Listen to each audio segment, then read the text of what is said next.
Rob Latham.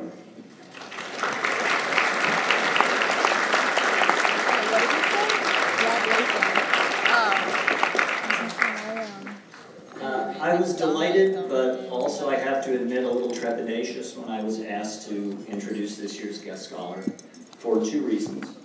First, not only has he been my good friend and colleague for almost 2 decades, but the nature of our relationship, warm and supportive, yet also genially combative, threatened to turn this introduction less into a celebration of one of the premier critical talents in our field and more into an irreverent roast, the tone of which would undoubtedly be inappropriate to this occasion. I have many anecdotes I would be happy to share with you later by the pool.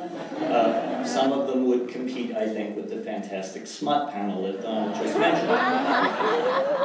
Second, although, as I've said, we've been friends and colleagues for some 20 years, I still have to admit, as Donald kind of alluded, that I am unsure how precisely to pronounce his name. His friends just call him Isht. So you'll have to bear with me as I try to play this straight, but also to wrap my tongue around the mellifluous syllables of Istvan Csicsery-Ronay Jr. Close.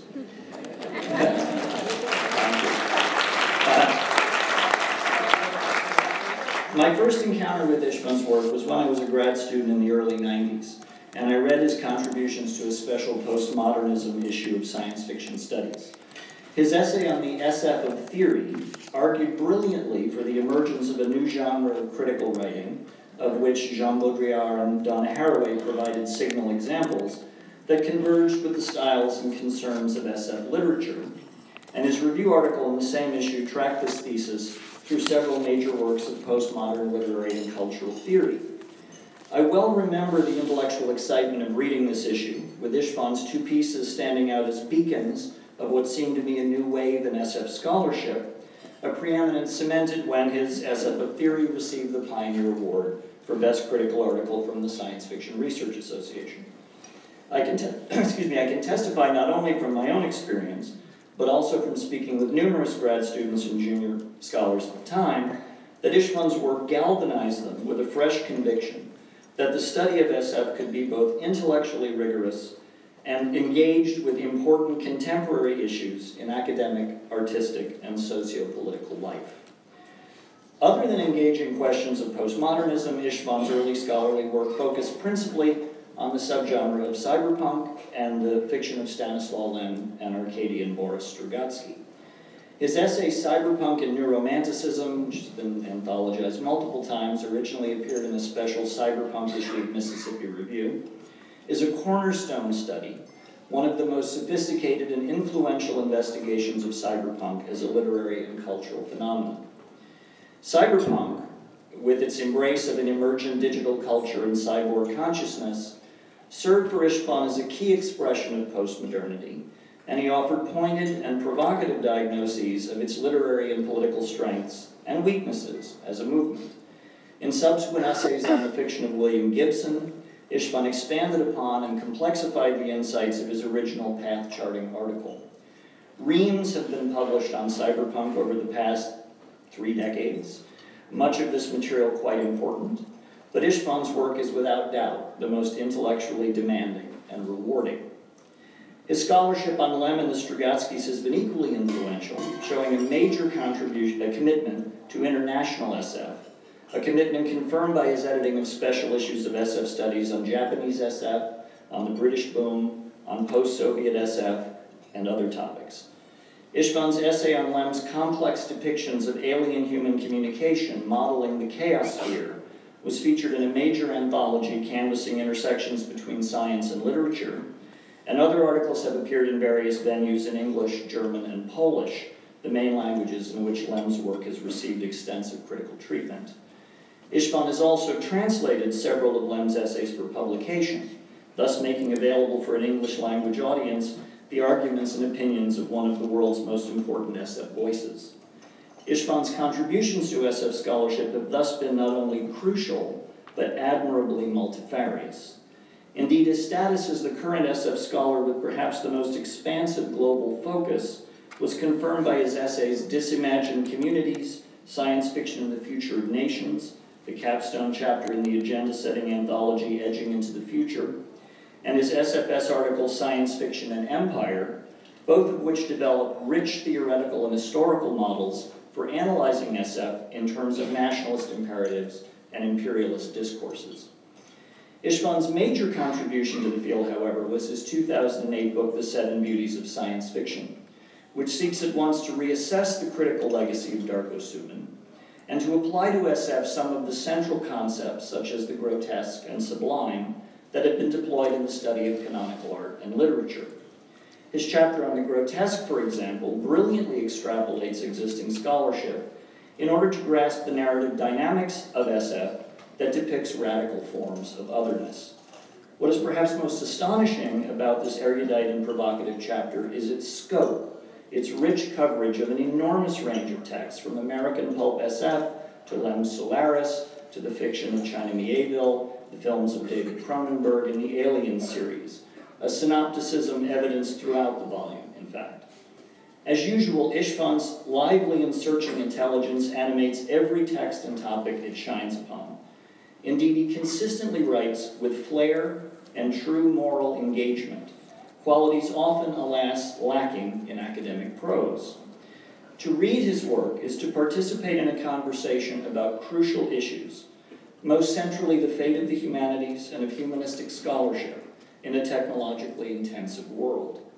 Istvan is not simply an academic, but a professional intellectual in the broadest sense, and we desperately need more like him. But of course, he is also sui generis, an absolutely unique and remarkable talent. He is at the same time a wonderful comrade in arms, someone you definitely want with you in any philosophical foxhole.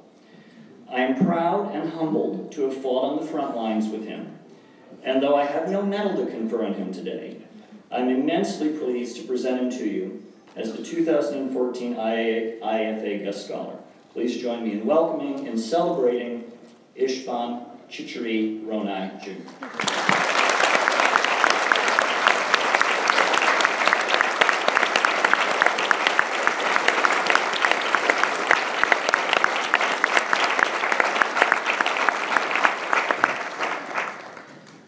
Good grief. I don't really have to do anything after that, do I? Honestly. I've been telling folks that I think there's two Istvans at this conference, and he just talked about the other one. Oh my goodness. Let me set my tech up here while I'm kind of dizzying. Let's see. Oh my goodness.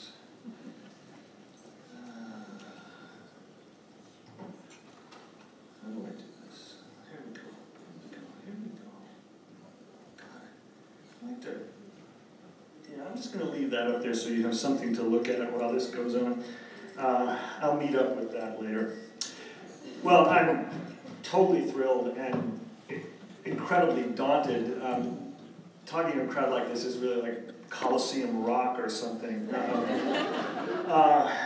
And I'm very proud to join the company of many brilliant ICFA scholars before me. And even though I'm not getting a statue, and I'm not supposed to give an Oscar speech, I am going to give a shout out and say that none of that work would have been possible without the support of my colleagues at SFS. It's the only anarchist collective I've ever been in that actually works efficiently. But above all, to my wife, Etty, who I'm so glad is here with me today. She's my sensei, and she's the one who has shaped my thinking more than any other living soul. So much so that conversations last night went into this. I have to say I feel a little bit sacrificial, like I'm supposed to stand up here displaying in front of you how contingent and unstable our critical concepts are, how they generate their own reputations and twist around until they vanish together, and after a really thrilling panel yesterday, I'm afraid the sacrificial critic is also going to be eaten at the end. I heard so many brilliant ideas at various panels that I kept rushing up to my Mac to add new ideas, delete other ones, that's not going to work, and rethinking everything. Talking about the relationship between empire and science fiction is like trying to swim across an ocean through high surf. Each time a wave comes, I dive down, then come up for air. Here comes another wave. I've been at this for hours, and I'm just a few yards from shore. Well, but I'd like to think out loud in front of you about the very close relationship between the concepts of empire and SF, with some glances at globalism and posthumanism. Very little about posthumanism, unfortunately, because the ideas got too long, which to my mind are all intricately woven together. My friends know it's very dangerous to give me 30 or 40 minutes to talk about anything without interruption, especially a subject I've spent more than a decade thinking about. Every time I come back to it, it looks different, bigger, richer, more urgent. So I'll have some zigzagging to do. Mike Levy told me that since I'm the guest scholar, I have license to be as pedantic as I want. But instead, I'd like to take a more lyrical tack and look at the subject from 5 different angles, which I'll designate as 5 parts. So part 1, the view from the ground. Everyone in this room has been partially shaped by the politics of empire in one form or another. As imperial subjects, resistors from the periphery, compradors, immigrants, children of immigrants, post-human managers, resident aliens, cosmopolitan flâneurs and glanneurs, or merely just speakers of English. I'll tell you my story. I was born a month after my parents arrived in the US as refugees from the communist putsch in Hungary. My father had been in the coalition government after World War II. He was imprisoned, escaped, and came to the States, not very enthusiastically. He wanted to go to Venezuela, but a revolution broke out there. My father lived in the US for more than 40 years. After the communist government stripped him of his Hungarian citizenship, he never took up US citizenship. He remained officially stateless. He did not perfect his English, and he made an oath to return to his homeland as soon as there were free elections or the occupying troops left, whichever came first. Before the revolution in 1956, he thought those things might happen in a matter of months. After its defeat, he settled in for a long haul, but his bags were in a sense always packed. The Russians did finally leave in January of 1990, and my father was back in Hungary in April. He was a deep-dyed patriot of a small nation, a nationalist, if you will, who mocked both the Russians and the Americans. He often spoke of them in similar terms as to gigantic children stamping on small nations indiscriminately, many of which had long, rich traditions and had even been empires themselves once. My mother was not so fanatical. She became an American citizen, gained a good administrative position as a librarian, spoke English well, and tolerated my sister and me speaking English in the home, which my father never did. But she too went back in 1990. As I grew up, my parents told me countless stories of the war. My mother had witnessed the bombing of Rotterdam, and after taking the last train east from Holland, where she lived for many years as a foster child, she lived through the horrific Russian siege of Budapest. My father, who had been in the underground, was strafed by German jets, and both survived the heavy bombing of Budapest by Allied planes. Many years later, on summer visits, I would see shells of bombed-out buildings unreconstructed. Those war stories of being battered by 3 imperial armies were more vivid to me than my own memories. I have lived almost all my life in the States. I played baseball in school. I played in rhythm and blues bands. I wrote poetry in English. I studied the Civil War battles. I've never been shot at. And yet I still refer to most of my friends and compatriots as the Americans, as if I were not really one of them. In my 20s, Etienne and I lived in an apartment in Greenwich Village. Our 6th floor window looked out to the twin towers of the World Trade Center. On summer nights, we would sit out on the fire escape and watch the giant buildings light up. We never referred to them as the World Trade Center. I called them the Towers of Babylon. I thought it was a good joke. Each of us carries residues of different angles of vision on the world, vibrating strata of consciousness that if we could choose to articulate them, they'd seem contradictory, self-canceling. Each of them is at least partly political. They are assemblages of worldviews, and one of the ineluctable worlds we see and see from is empire, the grand-scale collection of diverse multitudes under the control of a class that supposedly transcends tribal and national boundaries, for whom knowledge and conquest are indistinguishable, and one day or another one will have to face its power. If you speak English, you know you have the imperial passport. If you speak it fluently, You are an Imperial, whether you think so or not. Part 2, the view from the ether. Each of us has an angle on empire, because we have lived in an age of empires. Who hasn't, you might add? Empires fascinate us as other state formations don't. They have a much longer pedigree than nation-states. We can identify them in many histories and regions of the globe. They simplify our sense of history. They collect populations, gaudily display military violence and cultural muscle. Unlike nation-states, they seem to have organic lives. Nation-states pretend they are immutable, abstract entities. Everyone who studies empires knows they are mutable.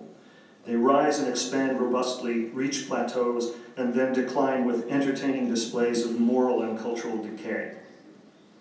Because of their great temporal and spatial scale, we tend to see them from a bird's eye view, from the ether, and their structural and symbolic similarities are far more obvious than their local details.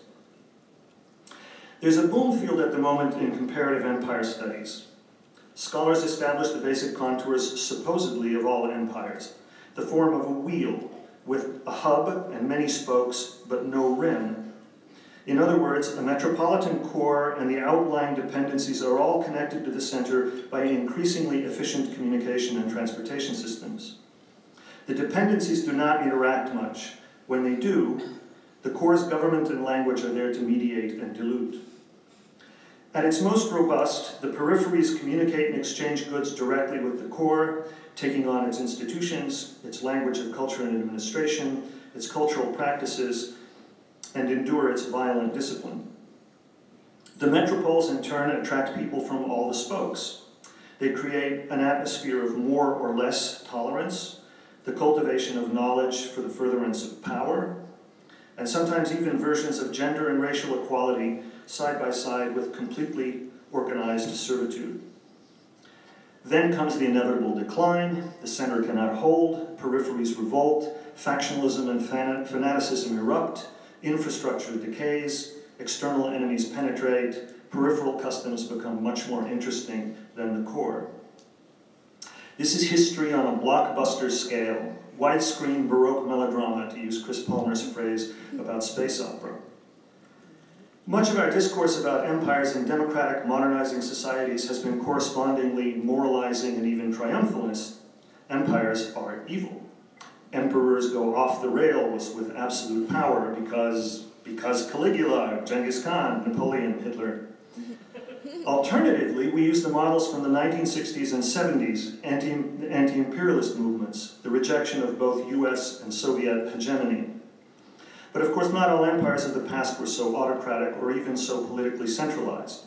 Empires have been democratic, like the Athens described by Thucydides. They have been commercial, as the British Empire was in the early days, or even bureaucratic, as it was in the last phase. Americans do not like to call the diffusion of their global power by the name of empire. Somehow, last remaining superpower feels more comfortable. But clearly, not all the decisions made in the interests of the American empire were made by the head of government. Empire theory has come back in a big way. Not only are historians studying past formations, many scholars consider comparative study of empires a key to policy in the present. They argue that treating great geopolitical players on the model of empires will help to predict their future behavior. And indeed, most of the dominant and aspiring players of our time not only were empires once, they use this history in many ways to deepen their legitimacy. It's striking to read work on re-imperialization theory from years ago predict with eerie prescience the actions of Russia in Crimea today. Part 3. Science fiction and the globe. Political science, I'm going to have to fix that soon. Political scientists think more and more in terms of global alignments, world systems, global electronic networks, and the politics of transnational capitalism. The interest is clearly driven by the need to understand new formations and interactions that require scales not provided by international alignments. The useful models inevitably come to seem more and more science fictional. For science fiction has a good claim to be the first genre to imagine the Earth as one world and to treat that one world as its default setting. Maybe, to invoke Nietzsche, we are only explaining the past by what is most powerful in the present. Perhaps uniquely among artistic movements, SF has had no difficulty adjusting to the currents of globalization. In a sense, it occupied that ground before history and political economy arrived there. Here is a somewhat disorienting fact. Observation of the planet Earth from outside is a historically recent phenomenon. I mean not only actual observations, but imaginary ones as well. In fact, SF has a good claim for being the first mode of thought to imagine seeing the planet from a secular material perspective and not as angels might. The early pre-Enlightenment heroes of proto-SF often traveled to the moon and beyond, but they rarely looked back.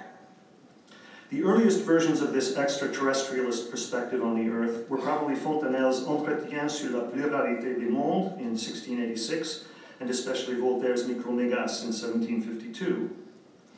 In the techno-scientific age, SF's pride of place in representing this perspective on the planet is even stronger.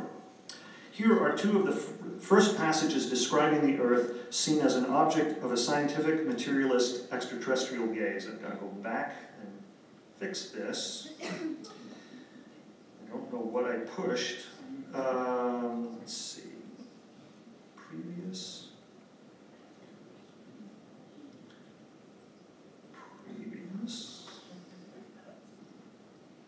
I need previous from you. You're the one that has to be previous from.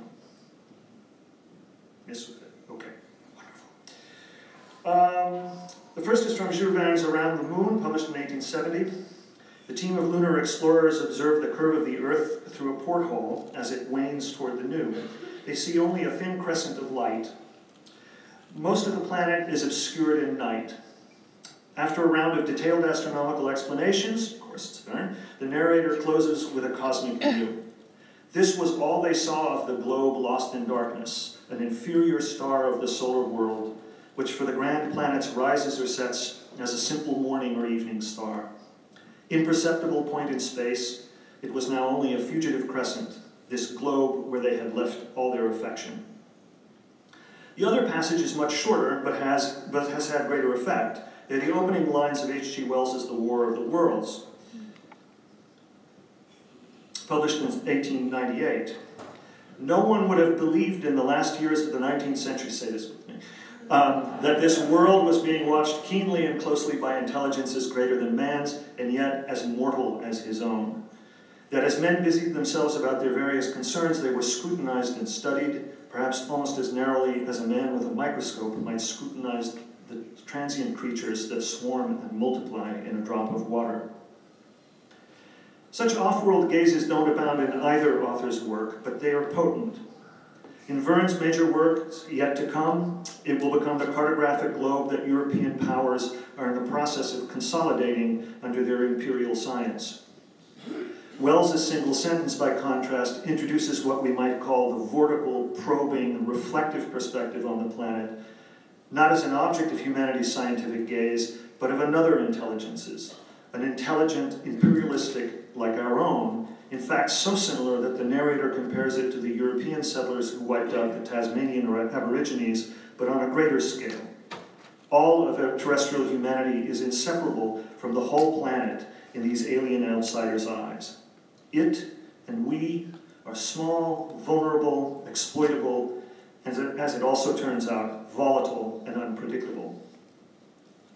The references to seeing the Earth as a single material object or system are so rare that they are so rare is surprising, since it is one of the tenets of European Enlightenment thought.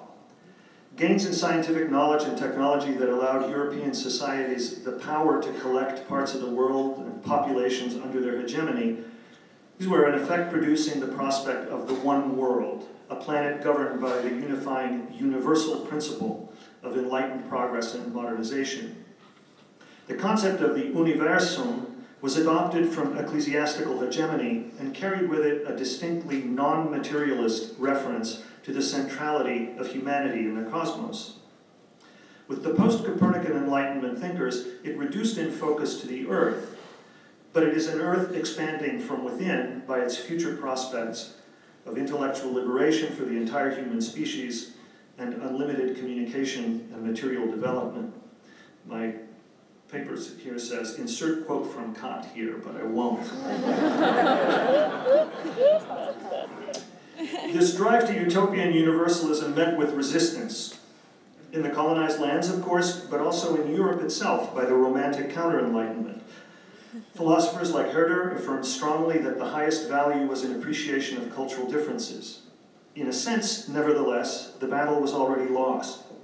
Even the Romantic nationalist movements essentially stipulated to the power of progressive evolution. The formation of nation-states was deemed necessary, from Bolivar's Latin America through revolutionary Europe and eventually to decolonized Asia and Africa. Necessary so that nations could act as their own autonomous modernizing agents. As in Star Trek, the ideal would be infinite diversity in infinite combinations, presided over by a consensual, cosmopolitan federation with the powers of empire. The first photograph of the whole Earth was not taken until 1967. Eventually, it was replaced by the more famous photo taken from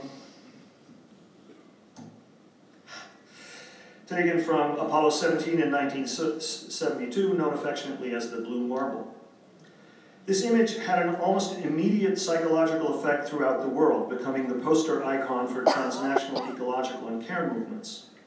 This too was foreseen not by the laity, but by Fred Hoyle, the celebrated astronomer and SF writer, writing in 1948. Are we there? Yes. Once a photograph of the Earth taken from outside is available, we shall, in an emotional sense, acquire an additional dimension.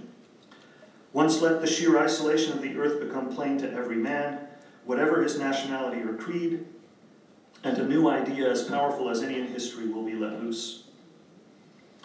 The image has been adopted by post-colonialist and cosmopolitan thinkers as the icon of a planetary way of thinking that transcends the techno-scientific imperialism of the cartographic globe and its contemporary avatar, the gridworks of geographical information systems. Let's go back to this. Another more recent shot from space is one of the many Earth at Night series, showing the concentrations of energy use visible in the night hemispheres. Taken from the International Space Station, this is a more consciously political image. It is more precise and factual than grid images because it shows human energies, the transformation of the natural one world to a globe of unevenly distributed power in the Anthropocene. Compared with the Blue Marble's solid perspective, it approaches the vortical perspective of Wells's Martians. But in this case, the Martians are us, gazing at our resources and their exploitation. Here, the one world is not an alien world, a single divine Gaian cell with transcendent integrity. It is a complex, striated, dynamic network of power nodes made possible by the luxuriance of the technosphere.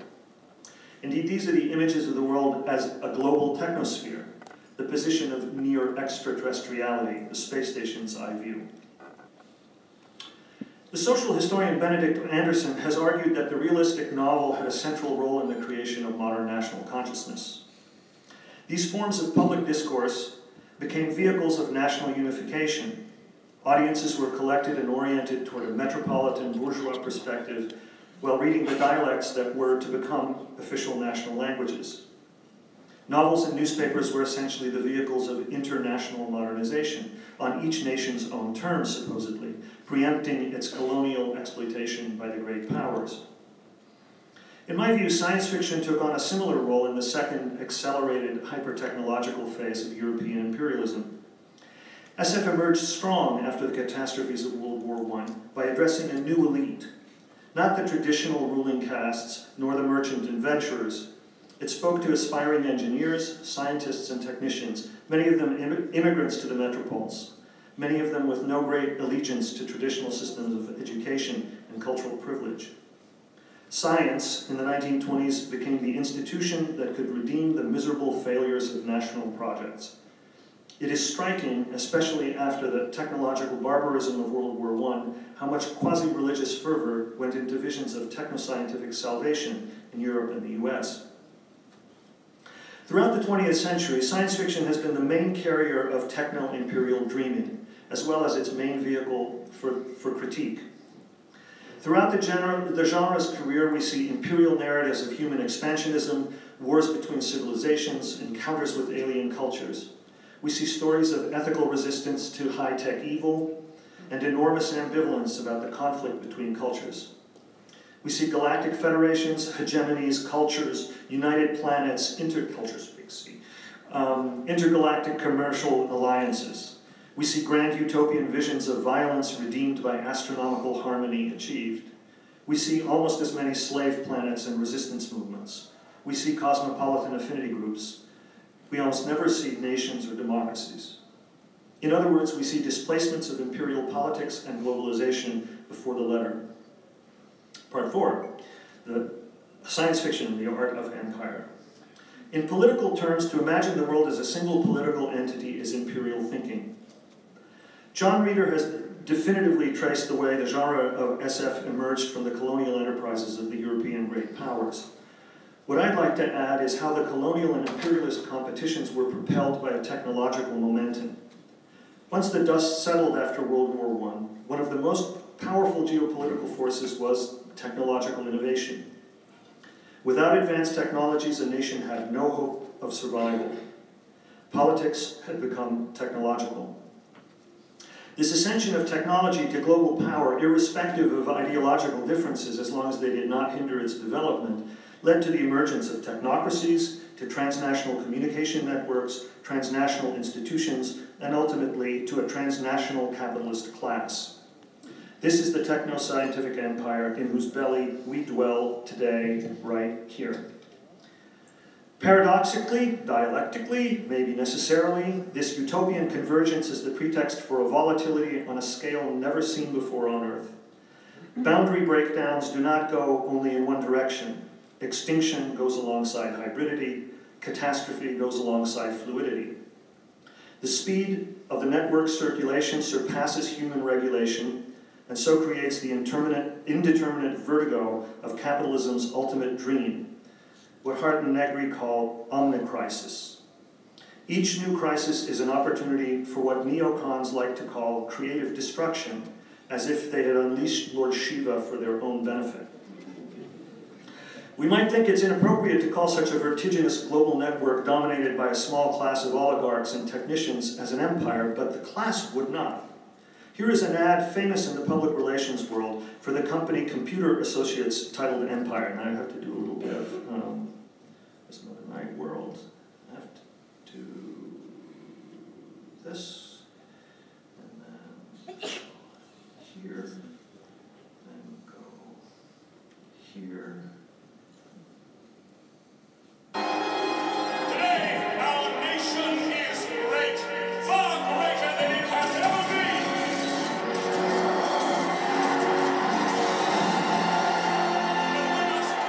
If you manage it correctly, even the largest empire will adapt and continue to thrive.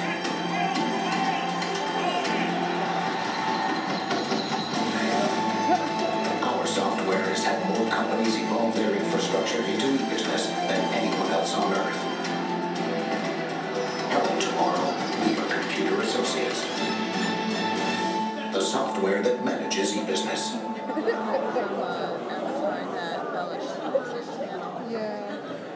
So this has only been made available in the last few years. It was made in 2001, I think, and but has been just famous in the folklore of ad companies and PR.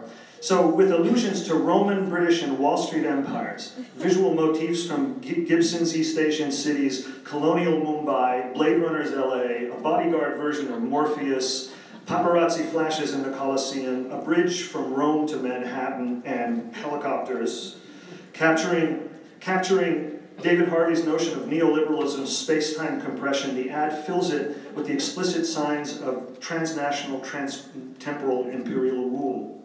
Triumphalist, high-speed, delirious, flattening out history, the ad constructs the avatar mask of a simulacral diva emperor, a face on the faceless circulation of data in cyberspace at nanospeed. Crisis is the condition of being of neoliberalism. Each crisis brings new opportunities of commodification, of social control, of the opportunity to extend the network deeper and farther than it was before. When the system works perfectly, it produces more crisis. Insert facts. U.S. military spending increased from $360 billion in 2000 to $902 billion in 2011. Between 2009 and 2011, 88% of the national income growth went to corporate profits, 1% to wages. As early as 1994, daily turnover at the 10 largest stock markets was estimated at $1 trillion daily, compared to daily world trade in goods that year to $10 billion. $1 trillion to $10 billion in real goods. Real trade in actual goods and services is only 1% of fictitious trade. Everything that I just said has been in the domain of the science fictional imagination. Otherwise, how do you imagine it? Sometimes we see it in the real-world political discourse, or when politicians, TED talkers, and pundits write their futurific utopian visions of post-scarcity. More often when they imagine the catastrophes that this networked empire will visit on the poor, old-fashioned, meat-trapped humans, the exclusion of masses of human beings from productive labor, mass stupefaction, climatic disasters and extinction, genocidal competition for resources, world famines, epidemics, the wind-up girl, who fears death, 12 monkeys, Soylent Green, Earth abides. Arguably, it is SF that has made imagining these things its job, and in its turn, SF has inspired the invention, discovery, and applications of the very conditions it imagines. Part 5, last one, the Imperial audience. The waves, those high surf waves, are coming in faster now in more ways than one. In this last section, I thought about connecting blockbuster films to Roman blood games. Then I was going to praise the virtues of indies like Primer, Bedouin Hacker, and The Cosmonaut. Then, after attending some thrilling panel discussions, I thought I would add 2 cents about the crisis in finding a durable method for resisting domination. Some wise asides about the internal fission of post-colonial theory and the ultimate untenability of the post-human, how the cyborg can be seen as the model imperial subject. But I kept coming back to Gary Wolf's question on day 1, do critics and scholars have a moral obligation to address the weight of empire? I think we do have a role. In one phrase, we shouldn't fiddle while we burn.